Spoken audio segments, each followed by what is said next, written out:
We are back live on the Infowars Money Bomb 2015. Just looking at the totalizer, we're up to nearly $500,000, and it's probably going to be more than that when the rest of the checks come in, etc. I think that's actually a record so far. I think I remember in the last Money Bomb we did a few years ago, we got up to about $400,000, maybe touching $500,000. But that is a record in terms of the fact that we haven't even done this the past few years. We've still got about half a day to go.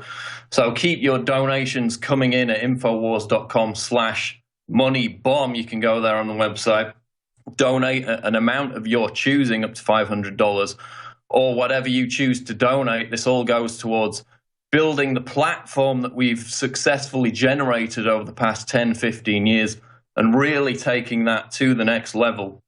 I'm going to be your host for the next 2 hours. We've got Syrian Girl coming on in the second hour to talk about the Syrian migrant crisis, which of course we've covered in depth at Infowars.com. But right now we're going to Lauren Southern, who of course has been a previous guest on the Alex Jones Show. Lauren, welcome to the show. Hi, Paul. Thanks for having me on. Okay, so last time you were on, we were talking about the slut walk fallout. Many of our viewers and listeners won't have realized what happened in the aftermath of that. Of course, you went to the Vancouver slut walk. You were confronted by these authoritarian feminists. They assaulted your cameraman. And then you had some trouble within the Libertarian Party of Canada, of which you're still running for as far as I can remember. Yeah. Just clear up what happened in the aftermath of that whole incident.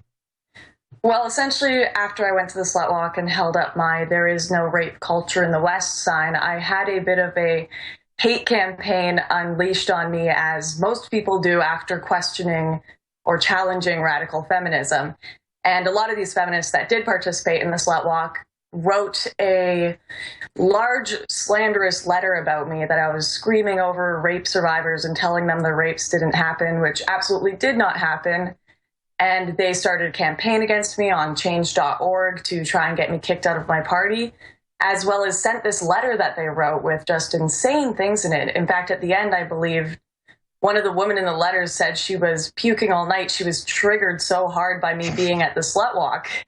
And they you watched the video and you're calmly stood at the back of the protest.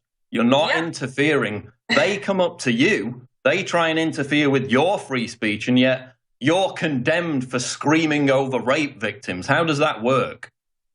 Yeah, no, it's...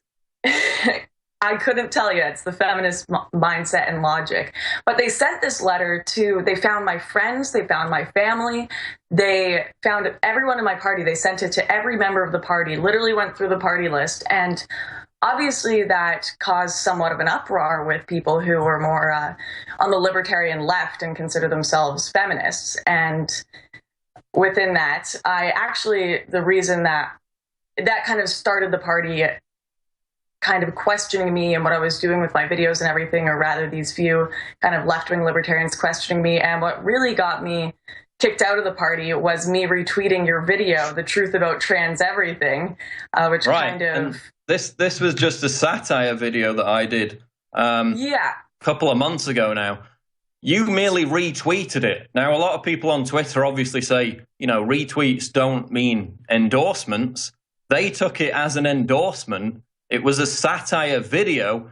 It didn't even attack transgender people. It attacked the media narrative about how Rachel Dolezal, all this kind of stuff, how this transgender issue is being hijacked to push these political talking points.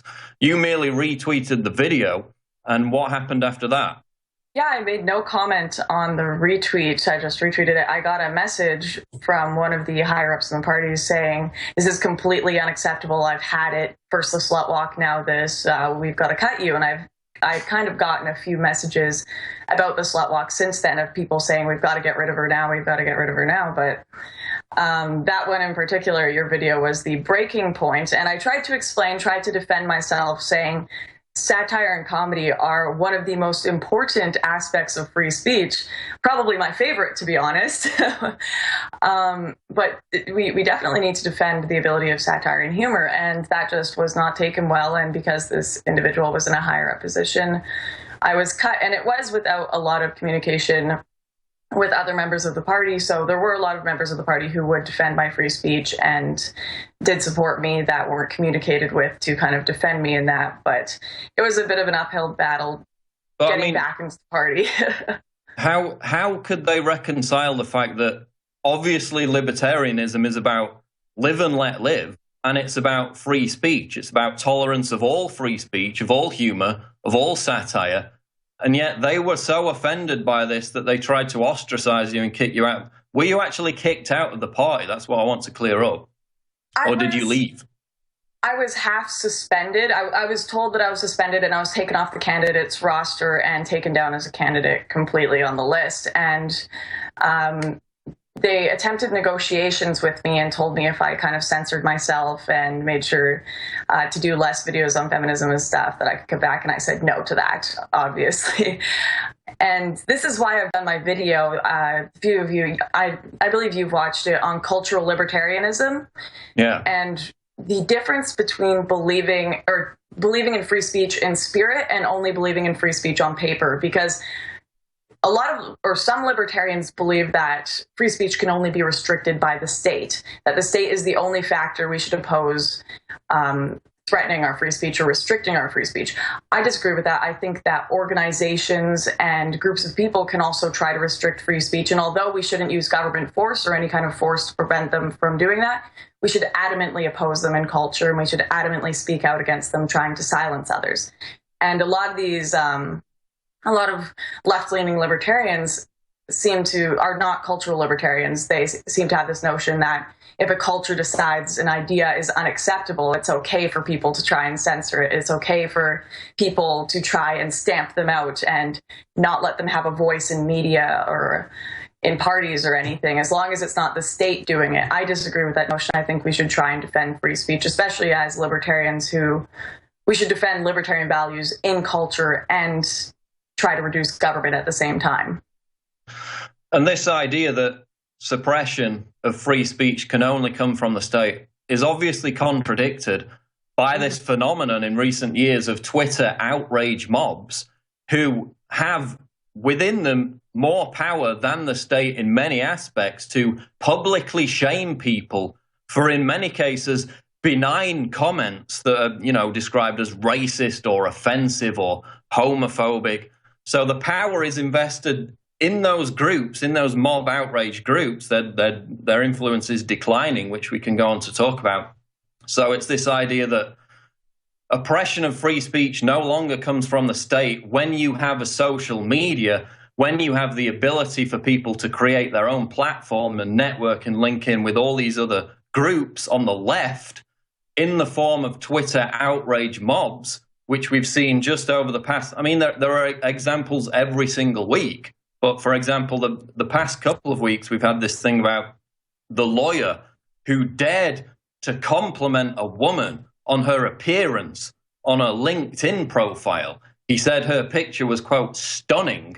And yes, that may be inappropriate for LinkedIn, but increasingly LinkedIn is becoming more like Facebook. It's not just for business, it's for people to communicate and have conversations. He was completely castigated by the mainstream media. There was a backlash, which relates to the point I made before, that this kind of influence is declining. But then I made a video about this. A top feminist came out and said, let's put all men in camps and allow women to check them out like library books. Okay, imagine if a prominent man in journalism had said that same thing. He would be basically fired immediately. Yeah. And but he said, oh, your picture's stunning. He was castigated. This top feminist who has written 160 articles for The Guardian, she was left alone. It's not even a controversy.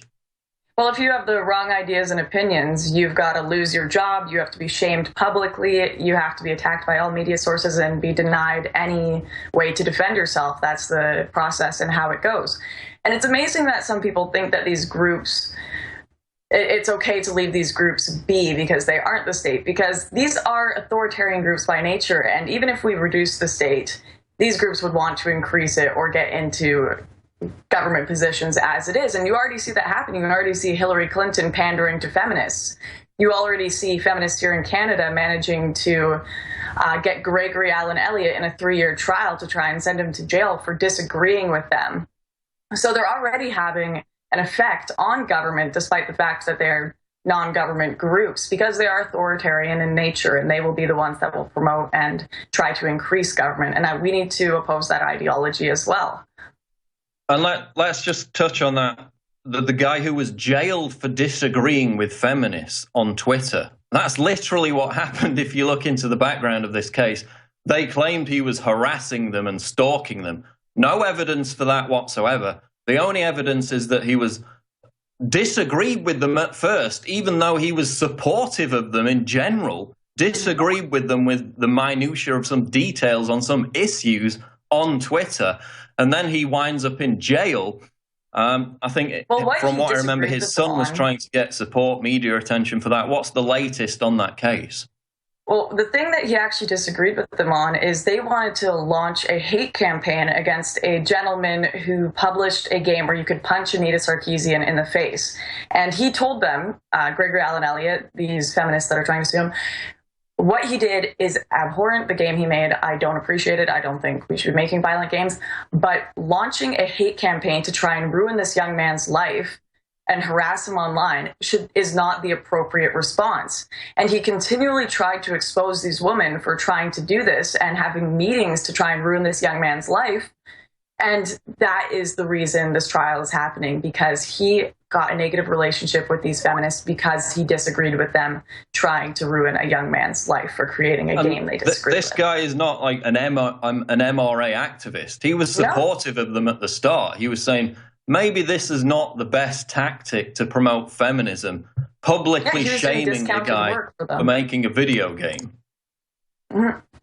And these 3 women that came out against him, they seem to have a history of plotting against people. There was a meeting held before the trial, supposedly, where these women and a few other people met up and plotted how to destroy Gregory Allen Elliott's life. And this was found out in a letter to the Crown that these women had met. And I believe that they confirmed that they did have a meeting in the case. I'd have to go and check back again. But this is something, it is a very odd case. And if you look into the details, I would encourage people to go and read the actual transcripts and everything on the case, because it is a fascinating case. Or go watch my video where I interview Gregory Allen Elliott's son, Clayton Elliott.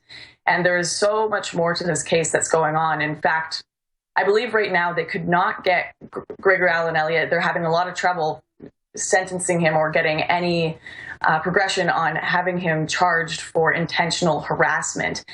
And it may be that in October they actually change what they are charging him for, despite the fact that they have been charging him for intentional harassment for the past 3 years or however long the case has been going on, and changing it to unintentional or unknown harassment, just so that they can make sure this goes through. And I honestly believe that they want this to happen. They really want Gregory Allen Elliott to be charged so that they can set a precedent for online censorship, so that we can have a whole new funded police unit for online censorship. Because if you set that precedent, they can go and find people online on Twitter who are supposedly harassing people and put them in jail for it. Exactly. And we've got, over in Germany, we've got the ex-Stasi official now working with the German government and Facebook to censor, quote, xenophobic comments, anti-migrant comments, as Germany experiences this influx of potentially millions of refugees. That is the precedent that could be set in Germany and in Canada, where it becomes a crime to disagree with mass immigration, with feminism, with any other of these left-wing issues. And this strikes at the heart of the point that I try to make over and over again. Whenever I make a video about feminists, radical feminists, and the crazy, insane stuff that they say and call for, the stock response is, this is just an idiot. Why don't you just ignore them? They have no power. They have no influence. But this case in Canada and others proves that radical feminism is a direct threat to free speech, not only on the internet, but in public, as was shown by your video. You were confronted by them. So how do we communicate the fact that radical feminism at the educational level and at the media level represents, and at the legal level even, represents a direct threat to the free speech, not only of Canadians, but Americans too? Well, I think that journalists like yourself and Christy Blatchford and everyone that has been reporting on this, people like Sargon of Akkad, and have been defending free speech and exposing what radical feminism is and what's behind it, this cultural Marxist ideology, this is starting to get the ball rolling on a movement against it. And unfortunately, I think that a lot of mainstream society right now doesn't understand the gravity of free speech and how important it is and that it needs to be defended. So many people take it for granted. I was just scrolling through Facebook and looking at comments from on a post on Facebook just from old high school friends, and someone got a mean message online, and I was shocked to see some of the comments on there saying this should be illegal. Why don't we have a unit banning this yet? And when I go out and I talk to people that don't have the same viewpoints as me, it's amazing how little value free speech has anymore in our society, and it's because it's not defended in the school system. Free speech isn't held up high in elementary school, high school, university, and unfortunately, we are going to have to work outside of the education system and hopefully get people inside schools. And if you are in university right now, start a club. There are a lot of clubs in Canada starting up by friends and myself, Canadian Advocates for Freedom and Liberty, and honestly, we're just going to have to work as the rebels from the outside and try to get inside to educational institutions and start clubs and create a voice and get more people in this movement, because, yeah, we are swimming against the tide right now, but I think we'll make it there. And on that subject, and let's touch on this before we go to a break in about 5 minutes or so, you started a gender studies course at your college right now. Yeah. This seems to have flown under the radar to some extent at the actual educational, the university that you're going to. Tell your audience what you hope to achieve by partaking in a gender studies course, which of course will be taught by feminists, and most of the class will be made up of feminists, I imagine. So what do you hope to achieve by taking this course? Oh, man. Well, so many people right now are sending me content from classes, just little snippets of what they're seeing in their classrooms. And it is insanely radical stuff. And I've experienced it as well in classrooms where students are just nodding the entire time because they don't want to get bad grades and will regurgitate what their professors say. And it'll be just crazy radical things. I've had a professor say in a class that calling someone a mean name or disagreeing with them is the exact same thing as killing a million Jews. I'm not kidding. That is what a professor said, and that hate speech should be made illegal. And they say hate speech is disagreeing with a protected class that they designate, right? Yeah, and that wasn't even a feminist class. That was just an English course, right? So, and when you get into these more sociological courses, when you get to gender studies and women's studies, so far I've already noticed that it is more radical. You're dealing with a more deeper radicalism that is based off of a radical intellectualism. And I hope to kind of expose what's going on. And even though I'm saying that out loud and everything, even if the curriculum isn't quite going to change, the textbook isn't going to change, and the feminists in the classroom aren't going to be any less silent. So I'm still going to get a lot out of it, I hope, even though I've been very public about my joining the class. And do you think they're aware of the fact that you've made these anti-radical feminism videos? Actually, we just had to do introduction posts in the class, and unfortunately I had to post under my real name, or the name I registered under, which was Lauren. So the next post, you had to write down what your major was, why you took the course, and who your favorite feminist was. And one of the girls who posted after me posted that her favorite feminist was Jenna Christian, a blogger, and I went to her blog, and this blogger has 6 blog posts, and 4 of them are about me.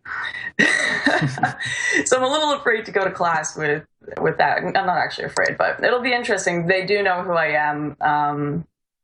I'm fairly certain of that. A lot of people on campus do know who I am.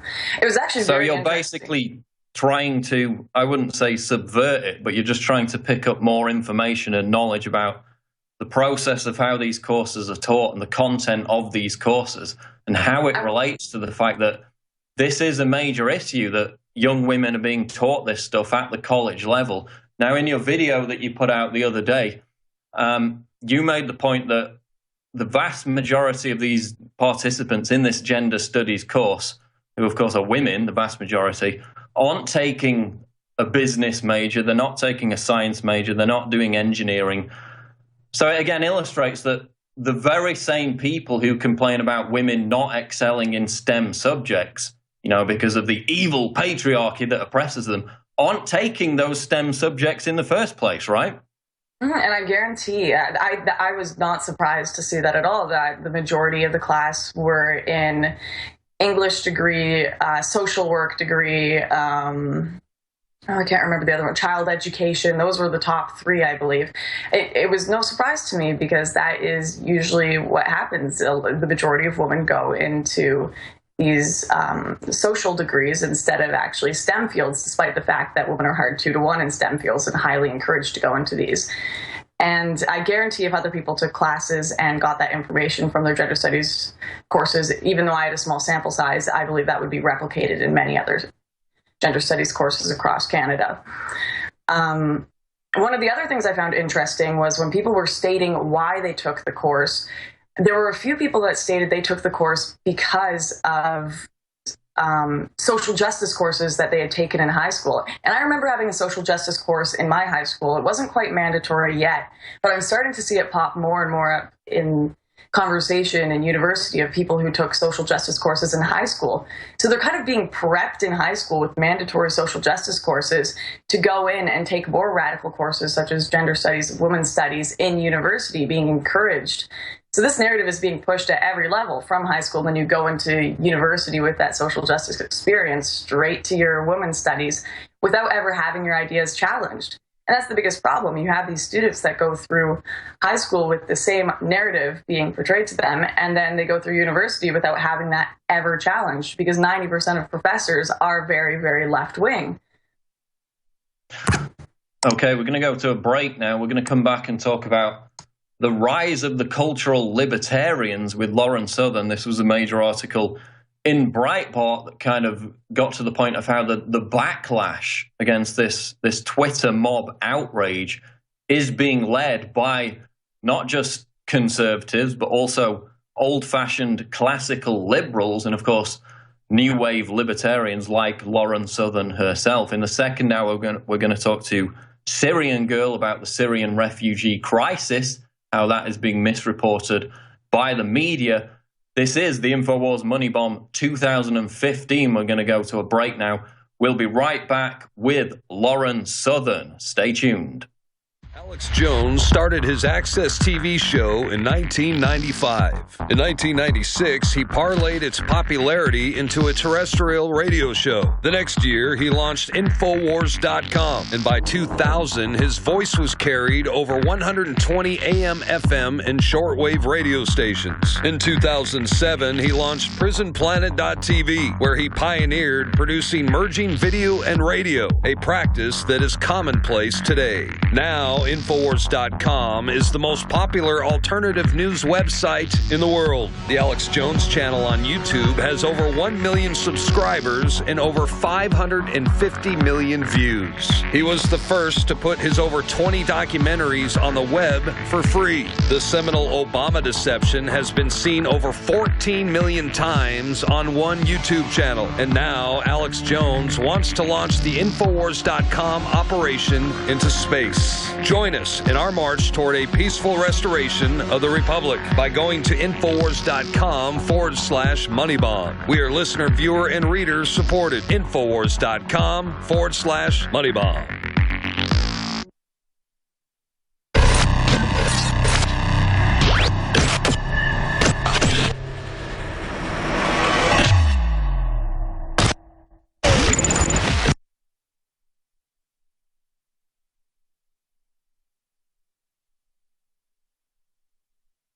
We've reached a critical juncture in the globalist program. That's why we're launching Operation Money Bomb 2015. And with the money we raise from this, we will be able to stay on the satellites and get on cable stations across North America, reaching tens of millions of more people right at the time they're receptive and looking for answers. So join us this September 16th and 17th. We're charging up, getting ready, and going in. This is an American president. Just add puppet, then vote and repeat every 4 years.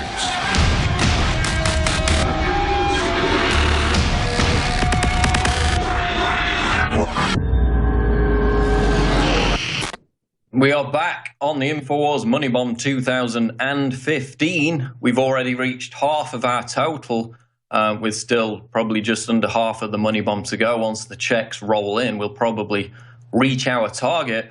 We're already up to $500,000. Obviously, the target is $1 million. Operators are standing by 1-888-253-3139. That's 1-888-253-3139. Of course, this whole project is designed to get us on the satellite, to expand our platform, to change the narrative, to seize control of the narrative. As Alex Jones was talking about yesterday, Infowars.com already reaches around 41 million individual users a month. And the growth rate from, for example, when I visited the Infowars studio 10 years ago in 2005, when there was basically 3 employees as well as me and my brother, to the point now where we're reaching 41 million people a month. That shows you, with your support, what we've achieved just in that time frame of 10 years. So what can we achieve over the next 10 years? And as Alex said on yesterday's show, he lived a humble life. He drove a crappy, beaten up old car. And people still at that time accused him of being in it for the money when it was making no money. It was in the red as little as 2-3 years ago. Now we embrace the fact that we need your support to grow, and we're not ashamed to ask for it. So that's why we're doing this right now at InfowarsMoneyBomb.com. We've got specials on the products. Knockout, buy 2, get 1 free. Super Male Vitality, 30% off. Brain Force, 20% off. And I'm interested to get my hands on some of that because, of course, we've had products in the past that have proven popular and successful with other companies that I've taken personally and have worked for me. So I'm interested to get some of that Brain Force, and we got 20% off on that at the Infowars store. Deep Cleanse, 15% off. Oxy Powder, 15% off. Secret 12, 15% off. And Silver Bullet, Colloidal Silver, 20% off. So these are all products that I've personally taken. They've worked for me. That's why I continue to buy them, even though I can get them free from Infowars because I work from Infowars, so I need to get on that.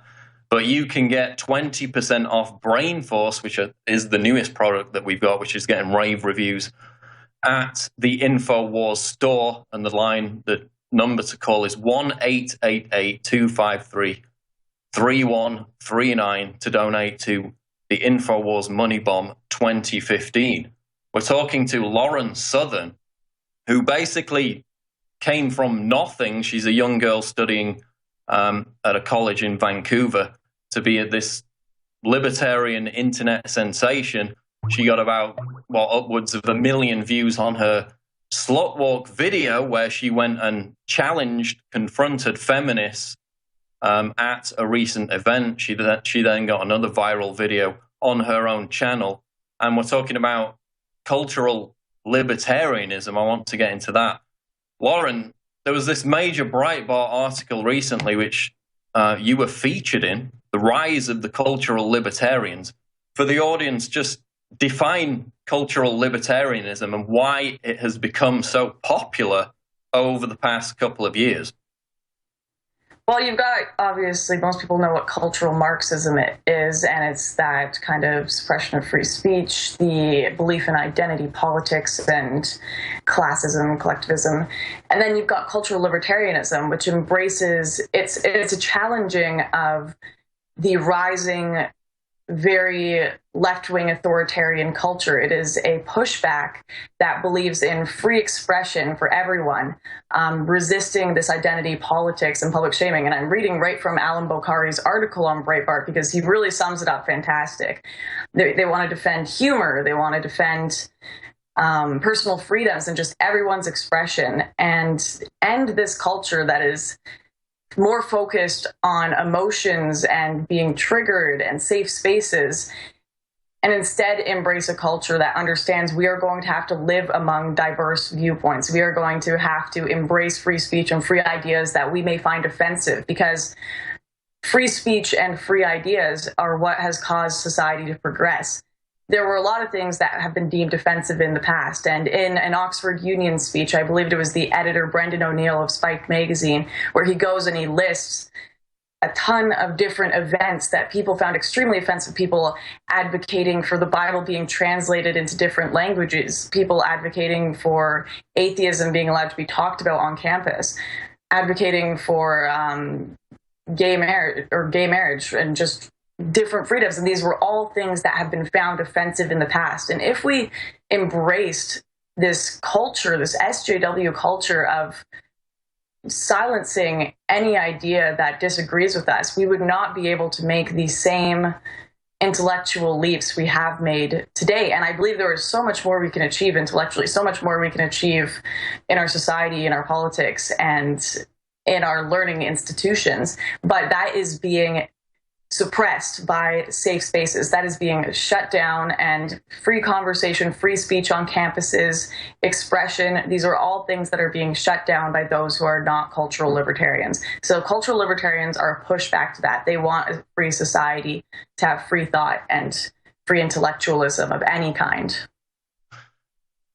And that's the point, really. If you truly embrace free speech in its purest form, which is the only form in which it can exist on an authentic level, you have to take in everything. You have to allow for people to be offended. You have to allow for their feelings to be hurt. You even have to allow for, white supremacists to broadcast their views. So long as it's not, fighting words. Tolerance does not mean that you embrace everything that everybody says. It means you tolerate what they say and you're free to debate them on an equal platform. That is the true nature of free speech. But these control freaks, these SJWs, and we can define that term later, they're interested in authoritarianism because they are afraid of debating on an equal platform. And we see this on Twitter. Even if you've not even interacted with an SJW and prominent feminists, prominent, quote, left-wingers, in many cases, you find that they will block you on Twitter simply not to come into contact with views that contradict their position. Now, if learning is about finding out views that contradict your position and adjusting your own argument, tailoring your own argument to address those issues, to address those criticisms, then obviously you want to hear all sides. But these SJWs, they're so insistent that they're right. Their ignorance is so virulent that they will block you before you've even interacted with them on Twitter. And in many cases, before you even know who they are, you find yourself blocked. If they appear in a news story, you say, well, I'll check out this person to see what they've been saying. Oh, I'm blocked, even though I didn't know who they were and I've never interacted with them, which goes to the heart of how they're completely intolerant of having their views challenged. And in many cases, they will go to the lengths of trying to change the law to avoid having to have their views challenged.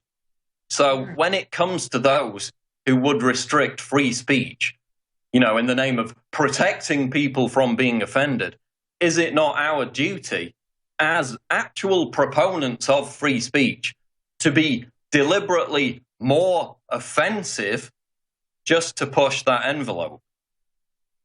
Absolutely. I certainly think, and it really makes me want to do those campaigns where people bring whiteboards onto campus and just say free speech board.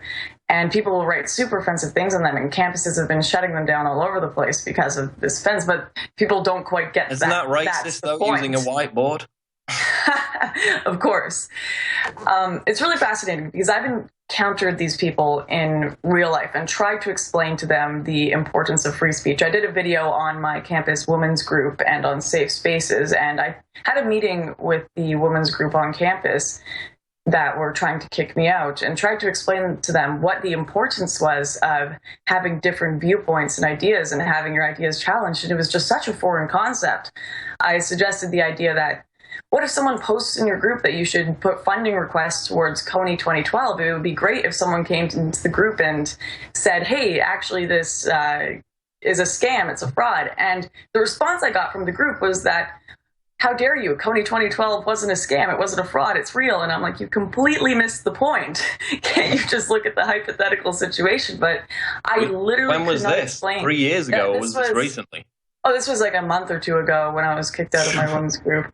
Yeah. They don't know that Coney 2012 was a fraud as of a month ago. I mean, and they didn't even understand how the example ignorant do you need regardless. to be? The guy behind it had a complete naked meltdown on the streets of San Diego or wherever it was. How can you not know that that whole thing was a fraud?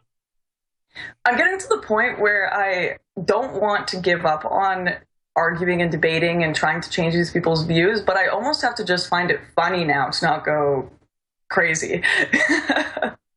No, I mean, yeah, this is the point. If you mention, even if you mention the word libertarianism, or say that you're a libertarian in the United Kingdom, people don't have a frame of reference. They don't even know what a libertarian is. If it's not, parroting the left-wing social justice warrior orthodoxy, they immediately assume that you're a right-wing zealot, you're a right-wing xenophobe, you're a right-wing racist. So tell us about the state of libertarianism in Canada, and especially amongst young people. Try and give us some hope that people are at least aware of what it means in the first place. Well, we are making progress. We'll start with a little hope. But the thing is, in Canada, the entire political spectrum of Canada is shifting towards the left-wing authoritarianism, or just authoritarianism in general. The conservatives here in Canada are like the Democrats in the States. Everything's going more and more left-wing. But the idea of libertarianism is starting to gain traction. We have more candidates in the Libertarian Party of Canada than ever before. We've got 85 candidates right now, possibly more. Those are just ones on the website. And the idea of what libertarianism is starting to be taught in classrooms, even if it's taught negatively. People are starting to know what it is and are no longer telling me, so what, I don't care if you're a librarian. And actually, I've just been given an opportunity to go and speak at an elementary school about what libertarianism is. So that's a pretty amazing opportunity for me, since I'll actually be able to maybe reduce some of the indoctrination they've gotten in a less biased manner than a lot of speakers, of course, and speaking from my own opinion, not at them. But there is some traction going on with the party. Tim Moen, the leader of the party, has a fairly popular meme and has been on a few news channels. We're trying to get him into debates in Canada. But I will say the one thing that I can find the most hopeful for both Canada and America is people are getting tired. They're getting sick and tired of professional career politicians. They don't want to see it anymore. And that's why Trump is so successful, as has been repeated time and time again in the States, is because people are tired of career politicians. And I think that frustration is really going to be an opening for libertarianism and people who are for less government to kind of change people's views on the current options we have. Because right now it's, are you voting left-wing or right-wing? Are you voting Democrat, conservative, liberal, NDP, conservative? And because people are so tired, it kind of gives them, people are more open to different options. So I really do hope that we can take this opportunity, cultural libertarians in Canada in general, and in the States, to push libertarianism right now. And You know, it's a growing movement, and I don't expect it to happen like that, but I will continue pushing the idea of smaller government and more personal freedom for as long as I can. What's positive is that I see, especially over the past 6 months, it seems to have come to the fore, is this view of anti-political correctness is becoming seen, at least stealthily, as avant-garde, as counterculture. And as he said, Donald Trump is riding that wave. People are sick of this. People are sick of having to moderate their opinions, to moderate their language. And it's resonating amongst, Americans to a fantastic degree, which is why you see Trump riding high in the polls. If you look into his actual background, then that becomes more shady, but that's a different issue. The other positive thing is, as of probably a year, 2 years ago, 3 years ago, public shaming via Twitter outrage mobs always worked. It always had the effect of destroying people's reputations, destroying their careers. But now, as in the case of the lawyer that I mentioned about half an hour ago, who complimented the woman for a stunning LinkedIn picture, God forbid you would want to compliment a woman. Helen Mirren says that a man putting his arm around his girlfriend is offensive and shouldn't happen. That received a huge backlash, and that's the point. And if you read John Ronson's book, it was featured in the Rise of the Cultural Libertarians, the same Breitbart article that you were featured in. I mean, he makes the point in the different examples that he cites. These Twitter mobs seem to have power on the surface, and if you apologize to them, if you relent, if you back down, if you show fealty, you will be destroyed. But as Milo Yiannopoulos has pointed out in his articles, if you don't apologize, if you don't back down, if you attack them back, then they tend to melt away. So this whole, the power of public shaming is losing its influence because people are starting to learn if they don't instantly apologize, if they don't instantly back down, then they will be successful. They won't get burned. So again, it goes to the point of they don't have as much power as they think they do. It's all perception, right? Yeah. And I wish I had known that initially after the slut walk, because that was when I was first kind of introduced to the life-ruining aspect of being attacked by social justice warriors. I received, before my video had even gone out, I received hundreds, probably even 1,000 tweets just attacking me and coming up with stories and lying. And I just kept apologizing and apologizing and apologizing. And I didn't realize that eventually this movement would come up behind me and back me up and say, hey, no, what you're doing is wrong. You were basically apologizing to a cult. And you thought you were overwhelmed by that, and you thought this is the only way this is going to stop. But it's not true, is it? Yeah, and after my video was released, after people started supporting me, created a counter petition, I realized that, hey, this group opposing these radicals is gaining power. They have the ability to bring the facts to the forefront instead of the hysteria. And that's what you're seeing. And if you go to the Breitbart article, Alum has put a poll here, or a chart of the popularity of cultural libertarians, people like Milo Yiannopoulos, myself, Christina Hoff Sommers, Kathy Young, Spike Magazine, and it's all going up in 2015. It's all going up because people are sick and tired. Even my left-wing liberal friends don't even want to be associated with those who call themselves progressives in their party, because they believe that liberalism, classical liberalism, has been co-opted by progressives for these insane purposes, these hysterical, fear-mongering purposes that want to silence others, and political correctness. And even everyone from both the left and the right are kind of uniting in cultural libertarianism and defending freedom of speech. And it's created for an amazing opportunity for libertarianism, those who appreciate individuality, and everyone journalists especially, to get more exposure for these ideas. We're talking with Lauren Southern, InfowarsMoneyBomb.com. It's the Infowars Money Bomb 2015. Now, I also wanted to cover an image that you posted, or a couple of images that you posted on your Twitter account yesterday, I believe, or a couple of days ago. This was a flyer, I believe, that was put up in your college, which said that sexual violence, now consider those words with their full impact, sexual violence is now, quote, verbal, spiritual, and anything that, quote, disrespects the other person. This is what they're teaching students on campus. Tell us about that flyer. Yeah, I wasn't even surprised to see it on my campus because you've been seeing these pop up everywhere. Consent lessons. Lacey Green, the YouTuber, now has a kind of consent program that is being introduced to universities across the states that has a similar notion of consent being all these different crazy rules where you have to get a form signed, where it can be you lying to the person about what position you play on a sports team. It can be anything can constitute as not being consent now, according to all these laws. In California and New York, they've had the yes means yes and affirmative consent laws passed where they've literally got these legislated on campuses that you have to have these flyers put over the campuses. You have to have these ridiculously rigid laws about consent where you have to get forms signed, and even to the extent where you have to take a picture of yourself and the other person with this signed form so that you will not be accused of being a rapist on your campus. And the way so they literally ask you to take a picture with your partner before you're about to have sex with them. Oh, with the form that's been signed as well and dated. Yes. Very sexy, I know. It's a big turn on. Can you just sign this form for me there?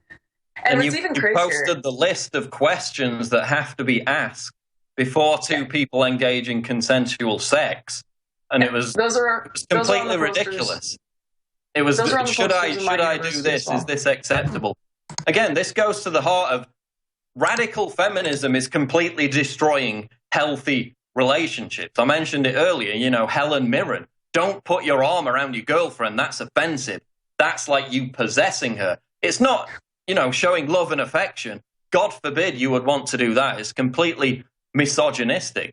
So this is having the effect of making affection offensive and misogynistic, making men terrified to even approach women in the first place.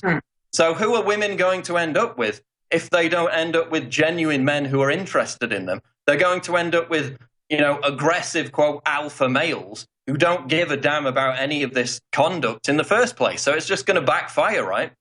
And those guys are going to have their lives ruined. This has completely destroyed any idea of romantic spontaneity, which women love. Every girl loves Noah from The Notebook, who never got consent to kiss Allie once in the movie. The scarier thing about this also is these laws. I've read through both the affirmative consent and yes means yes laws, and they can be misinterpreted very easily. It literally says in these legislations that you have to get consent for every single action you do. So if you hold their hand, you have to get consent for that, despite the fact that that would be an extremely awkward thing. Can I hold your hand? If you also decide to kiss them on the cheek after holding their hand, you have to get consent for that. It can literally be interpreted that if the guy doesn't get consent for every single action, even if they are in the heat of the moment, he can technically be accused of sexual assault, and that girl will have a legitimate claim. I wonder, do you have to get signed every time you kiss? In fact, there was a case, I'll have to look it up, where a gay couple, they would kiss each other on the forehead or on the lips every morning they woke up, and after they broke up, one of the guys went with one of these yes means yes consent law things and said that he effectively assaulted me because I was asleep and I could never get consent for this. And he is actually gaining headway in that case. This was according to a conversation I had, so I'll have to look at the direct facts. But even if that wasn't a 100% confirmed situation, that could be a reality based on these laws. And although these are laws only in New York and California, it is being discussed to be passed as a overall law in the United States.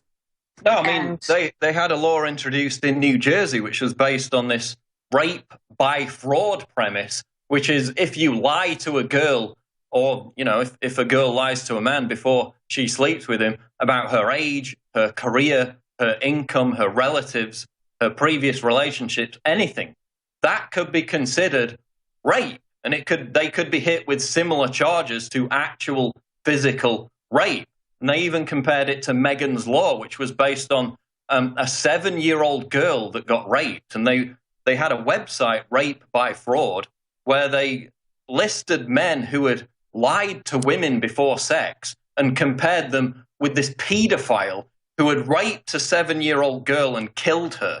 That was the level to which they took it. But isn't a lot of this about the fact that this doesn't affect radical feminists because they're mainly fat, ugly, and not attractive to men in the first place, so they don't have to have any worries in that field? Isn't that the case? Well, it's the guys that take the risk to talk to them that have to be concerned. I would honestly be horrified to be a male on a campus trying to find a girlfriend, because God knows, you go and hold her hand, try to give her a kiss on the lips at the end of the night, you could have your life. Not with mattress girls stalking around. I mean, that's the point. They're literally trying to portray all men on campus as would-be rapists based on this completely BS, bogus statistic of 1 in 5, some say 1 in 4, women on campus being, quote, raped. When if you actually drill down into the real statistics, women on campus are less likely to be raped than women in the general population, yet they've launched this rhetoric on the basis of completely fraudulent statistics, as they do over and over again. Just in the last couple of minutes, Lauren Southern, tell us about your work with Rebel Media and tell us how people can see your videos on your own channel. Yeah, for sure. You can go to therebel.media or go Google the Rebel Media's YouTube channel, and you'll find a few of my videos on there. And in fact, I will be coming out with a video either tomorrow or on Friday on the topic of cultural appropriation. So that will be a fun one. I also have my own channel. If you Google Lauren Southern on YouTube, it should be the first channel that comes up. I do a little bit of stuff on there. I also have written for Spiked Magazine and the Libertarian Republic. So if you want to check out more of my work on there, you can. And if you want to follow me on Twitter, it's @Lauren_Southern. Okay, Lauren Southern, thanks for joining us. We'll be sure to have you back on the show. Thank you. Thank you for having me on. Thank you. Okay, there goes Lauren Southern. Be sure to check out her YouTube channel, her Twitter. She's been doing a lot of articles recently for Spiked and some other publications. Next hour, we're going to have Syrian Girl talking about the Syrian refugee crisis. But not only that, she's got some new information on Gamergate, which again is a and how they're using video games to brainwash young people. This is new information. This is key information. Syrian Girl coming up in the next hour. We're going to go to a commercial now. We'll be right back on the Infowars Money Bomb 2015. Be sure to donate at InfowarsMoneyBomb.com. We'll be right back. Stay tuned. MTV, the youth division of the government propaganda arm of the military intelligence industrial complex, the very same network responsible for the transformation of a once flourishing free market of creative artists into a homogenized corporate Illuminati parade of talentless drivel, is unleashing its Divide and Conquer series based on white guilt. Okay. If you say the wrong thing, then suddenly you are a racist. We've never had to internalize what white people have done in America, but here, you can't escape that. You kind of get this feeling that things belong to you. I'm getting uncomfortable. It's uncomfortable. Hey, this is great. Let's get all uncomfortable together. Jose Antonio Vargas appears to be regurgitating the work of brown-eyed, blue-eyed, white guilt founder Jane Elliott. In 2009, Karina Knoll of the LA Times reported that soon after Elliott became a controversial figure, she left her meager teaching job in Iowa to rake in an average of $7,000 per lecture from companies, colleges, and governmental institutions. The real numbers of crime statistics have steadily dropped according to FBI statistics, but the government brainwashing bureaucracy would have you believe the opposite. And so it goes for the poll numbers and obvious disintegration of racism in America. Now, a generation decades removed from the rampant racism of the 1950s is expected to feel guilt for a past most people their age can't even coherently explain. rather than accept the government as the real progenitor of privilege, whether it's the prison industrial complex where almost 90% of 1 in 9 American black males are incarcerated for victimless, usually petty drug charges and forced into corporate slavery, or the massive crack infusion into black neighborhoods by the CIA, drug cartels, and big banks. I'm letting you know right now that the establishment is using hip-hop to prime these kids for a life that's going to send them to prison, just like they did with me. Or simply the millions of taxpayer dollars used to show recent presidents and their first ladies a good time. Those in power know true privilege. But Americans are supposed to believe that some snot-nosed 20-something mixed heritage white kid who probably comes from a middle-class family with struggles no different than the mixed heritage black kid he is supposed to have some upper hand on is the evil mastermind behind a system meant to keep other mixed heritage people down based on skin color. Here's a news flash: racism is dead.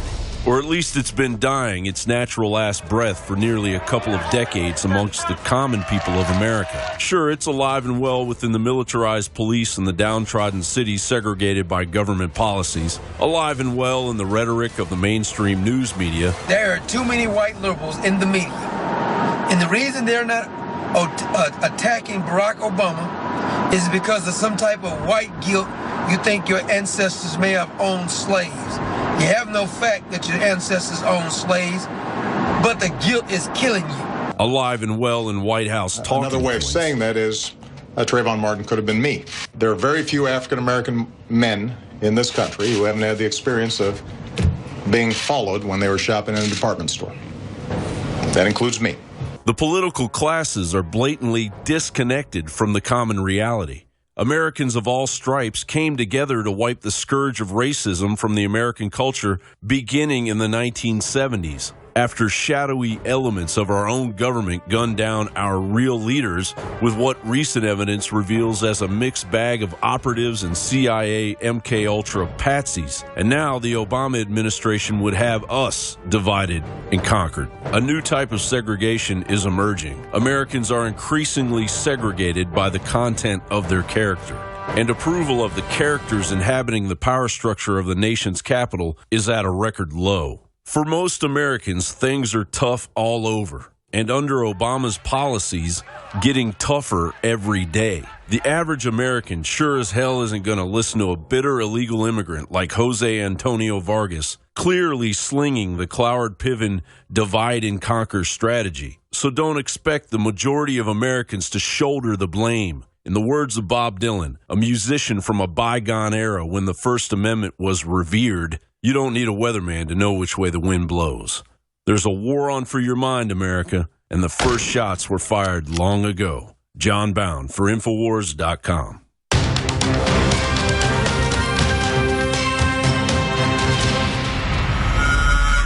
From the water table to our soils to the atmosphere itself, our world is becoming more and more toxic each and every day. But it's not just the air outside that's toxic. Indoor air has been shown to have 2 to 5 times higher concentrations of pollutants than even outdoor air. And most Americans spend 90% of their time inside using toxic chemicals within their homes. There are more than 42 million smokers in the United States. Well over 1,000 types of mold and mildew linked to numerous conditions. And don't forget the fact that 6 million Americans live with pets they're allergic to as well. When I began to research these statistics, it was clear to me it was time to start cleansing my lungs in order to combat the toxic environment that we cannot escape, but that we can fight back against. Made with organic and wild cultivated herbs and manufactured in the USA, the new Infowars Life Lung Cleanse is here in a convenient spray bottle that can be brought with you throughout any toxic environment. Now available exclusively at InfowarsLife.com or by calling toll-free 888-253-3139.